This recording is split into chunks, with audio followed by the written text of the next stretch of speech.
After a relatively quiet 2022 storm season in Canada with only 117 confirmed tornadoes across the nation, the 2023 season was sure to be an improvement, and it certainly did not disappoint.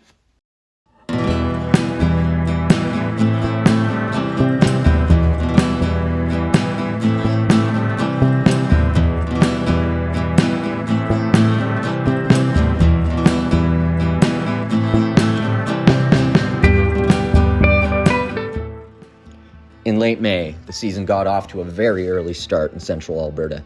The ECCC, which is the Canadian equivalent of the SPC, issued a moderate risk for much of the province with a conditional tornado threat southeast of Edmonton.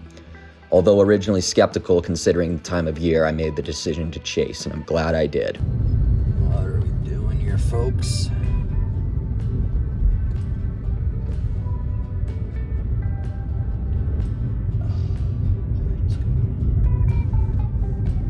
Some sort of funeral thing? Oh, I think that's what it is, yeah.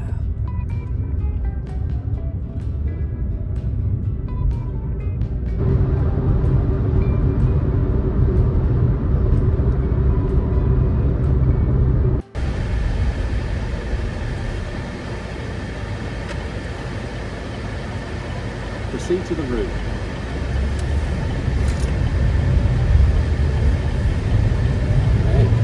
The 19 kilometers. Continue straight on. Not too far off of the cell now.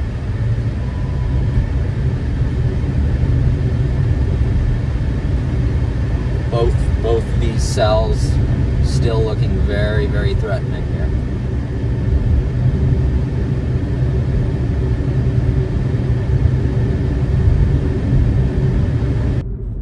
Oh yeah. This one's beauty.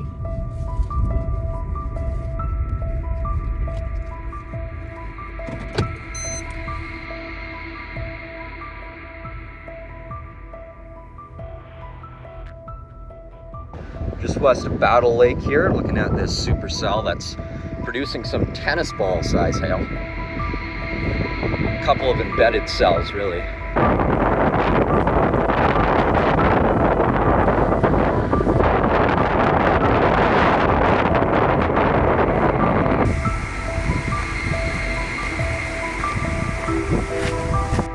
See the inflow into this storm is pretty strong. There's our wall cloud. Got tennis ball size hail falling to the west of Pigeon Lake.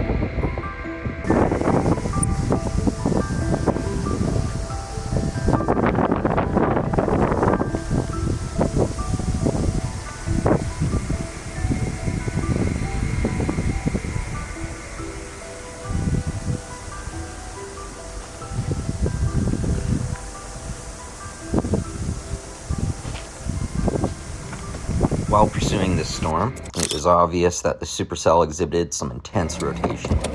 You can easily see the rotating wall cloud approaching my position. And we're gonna have to get back on board here.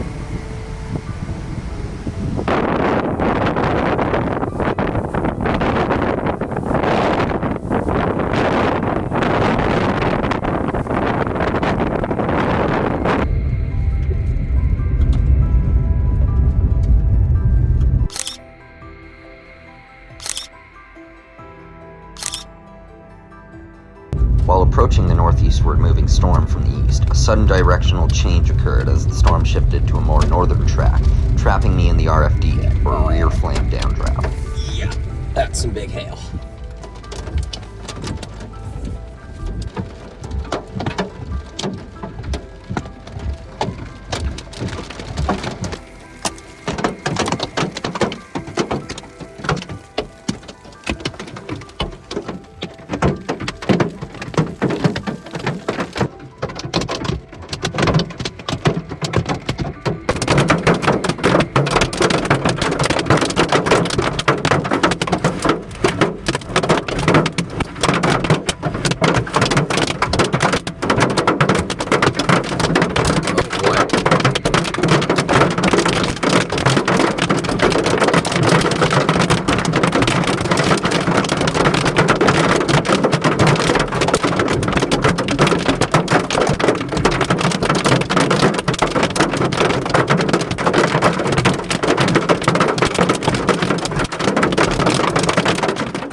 month of June spawned only a few tornadoes, the vast majority being weak landspouts.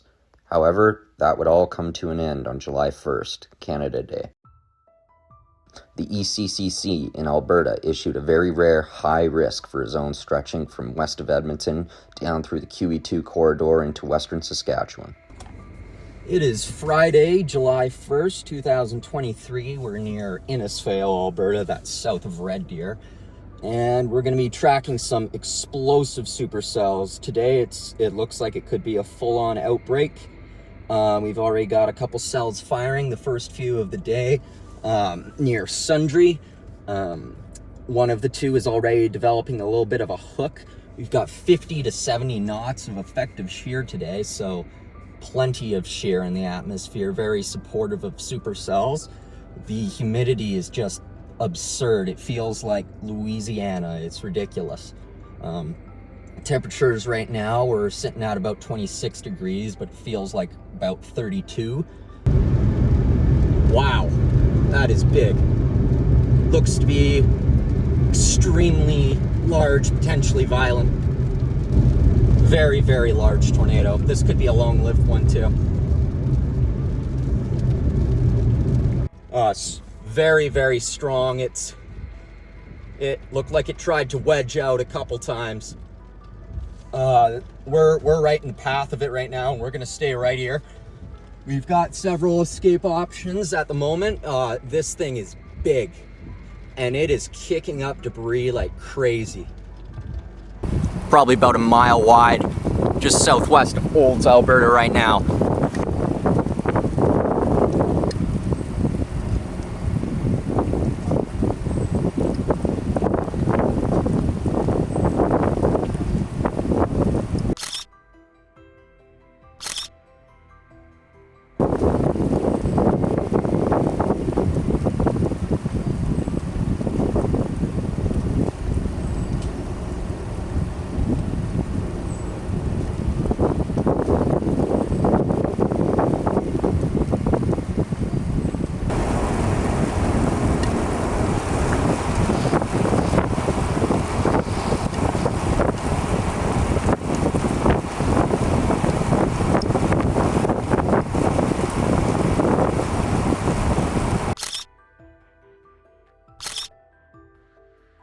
We're gonna get moving.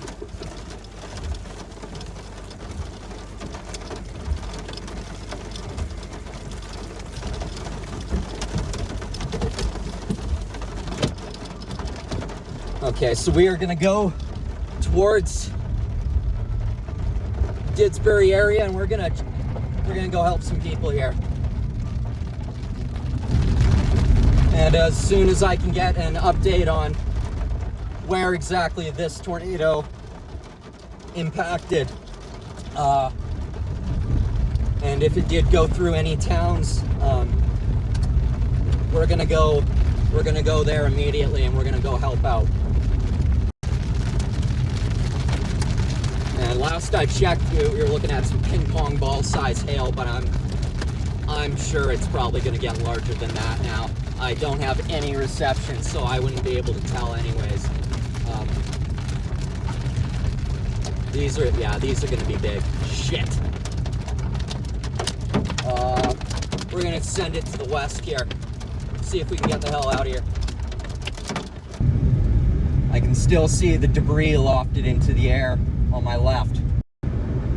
So we're coming up on Didsbury in maybe just about 5 minutes here or so. And I believe it passed just south of Didsbury. Ground has been scoured. Looks like lots of topsoil taken off.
Despite the extremely violent nature of this monster tornado, the combination of advance warning, proper citizen action, and the unpopulated nature of the region saved lives that day. Thankfully, this massive wedge did not take any lives. One can only speculate the disaster that could have ensued if this tornado had hit a more densely populated region like Calgary, only 80 kilometers to the south.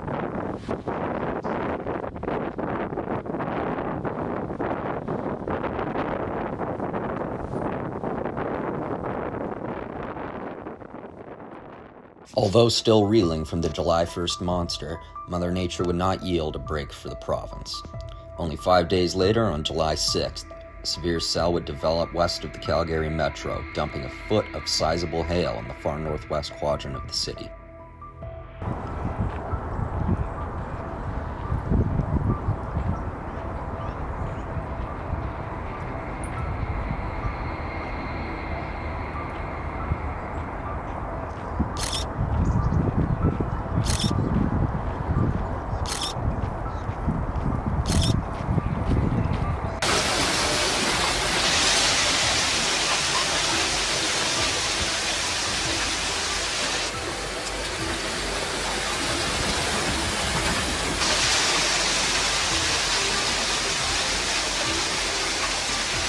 As I step into the vehicle, the windows instantaneously fog up. This is due to the temperature dropping to the dew point as a result of the hail rapidly cooling the air. This phenomenon is called hail fog. So we've already got flooding here. Wow.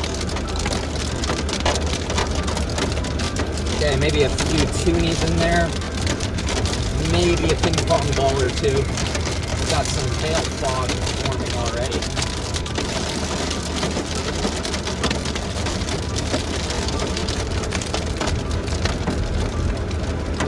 Got some pretty good flooding. We're going to try and get back out in front of it. Visibility is pretty much zero in some places. I can kind of see what I'm doing here, but lots of flooding here. This could be a big problem for downtown. Stampede is going on right now, of course. Wow, lots of flooding. Whoa.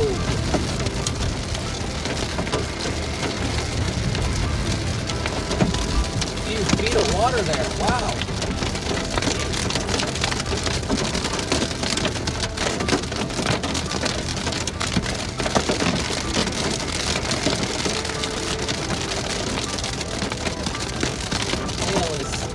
Drive on too.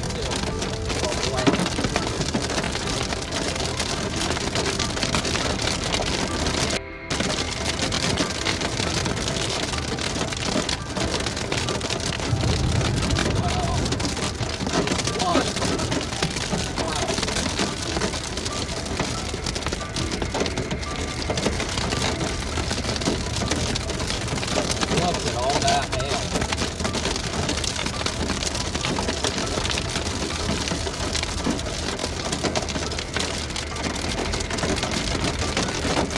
Take it real nice and slow here.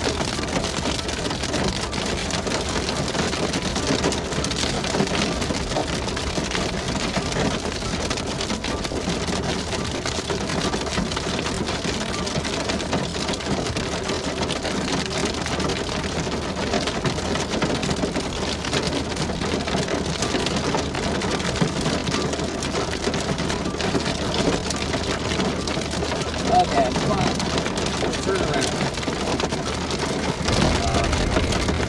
Yeah, I'm not really sure how we're going to do this here, but a complete gridlock at this point. We can't really do anything about that.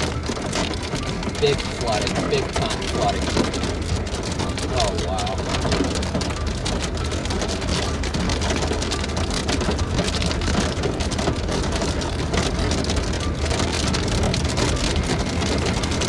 Several feet of flooding here.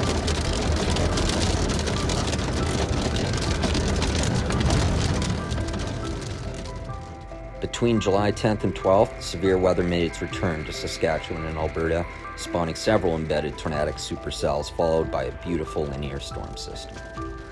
All right, so we're in central Alberta. We've got numerous severe storms popping off now. We are near Bergen, but we're gonna head towards Innisfail to hit a second cell.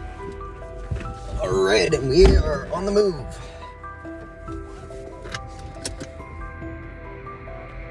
We have what looks to be a potential supercell.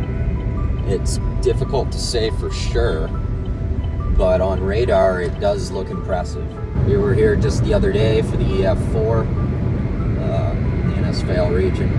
Maybe after our day of chasing is done, maybe we'll go take another peek at the damage and kind of make up our minds as to whether or not the ECCC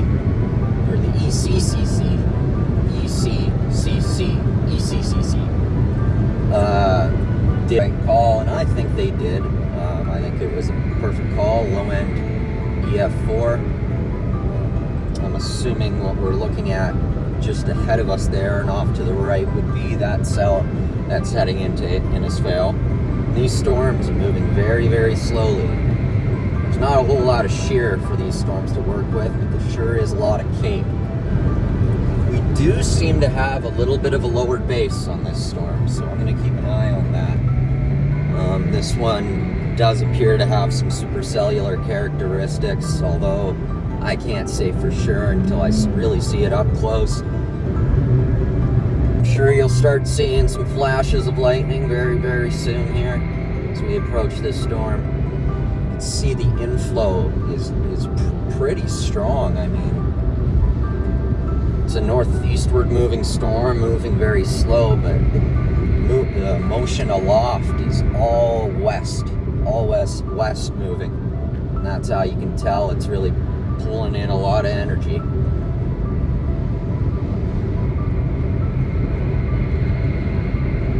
I doubt that many of these storms will produce tornadoes, if any, but the main thing is that there are so many storms that it almost seems that one of them has got to produce. And we're going to get a few pictures.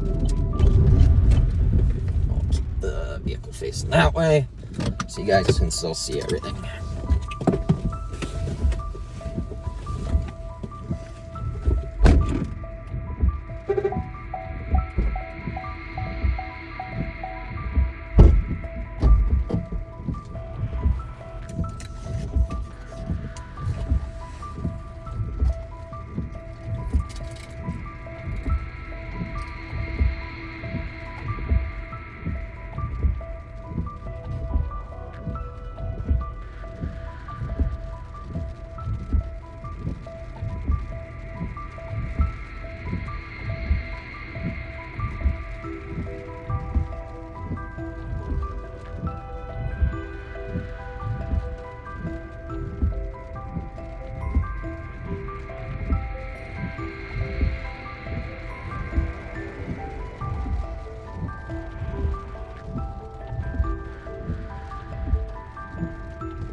Pardon me. And I think we'll go east a little bit to let this thing come to us.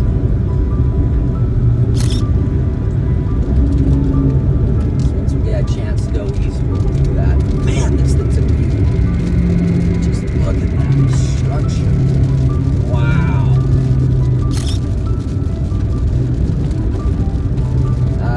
That is pretty ominous.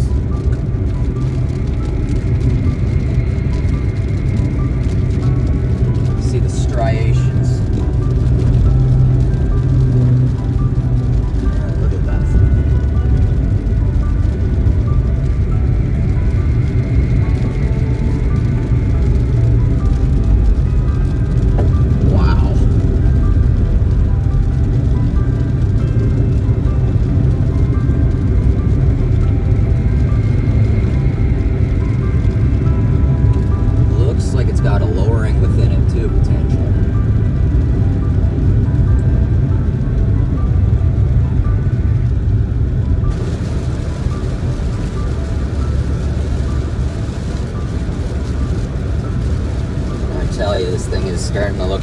pass him on radar. A bit of a lowering up there. I'm not quite sure what that is, but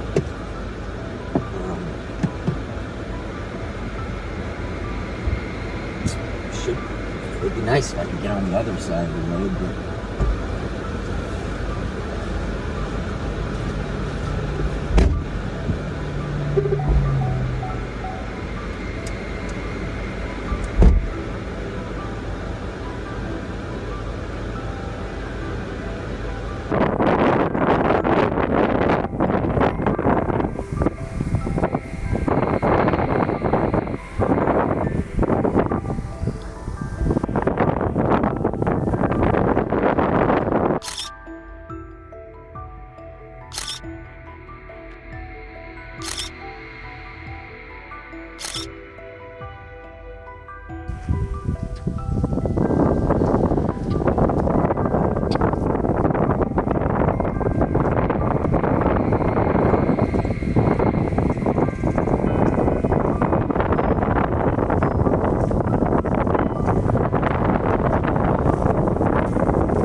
After a short quiet period, another multi-day severe weather threat developed in central and northwestern Alberta from July 22nd to 24th. I caught this morning supercell as it spun over the foothills of rural central Alberta, impacting 0 towns.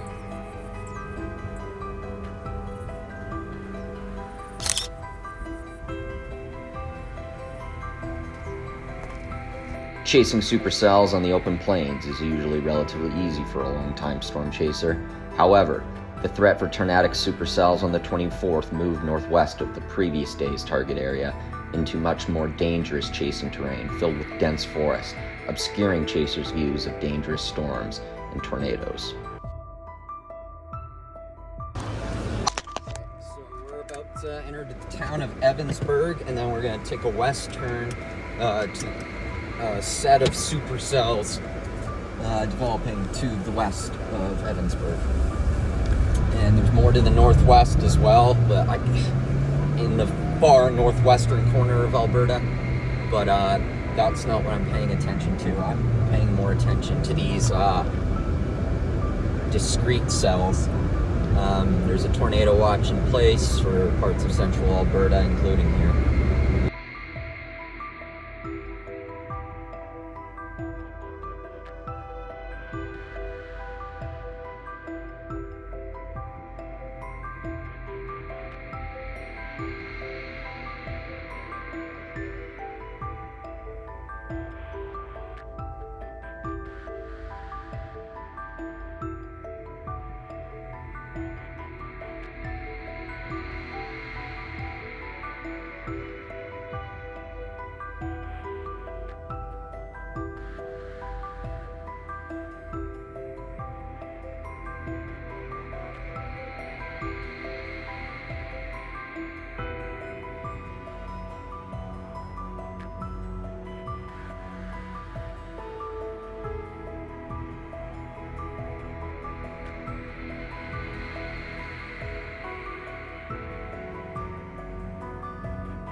Extremely heavy downpours made escaping the soon-to-be tornadic storm extremely difficult. All in all, 2023 was an incredible year of chasing, and thank you so much for watching and helping support my channel. I can't wait to see what 2024 brings.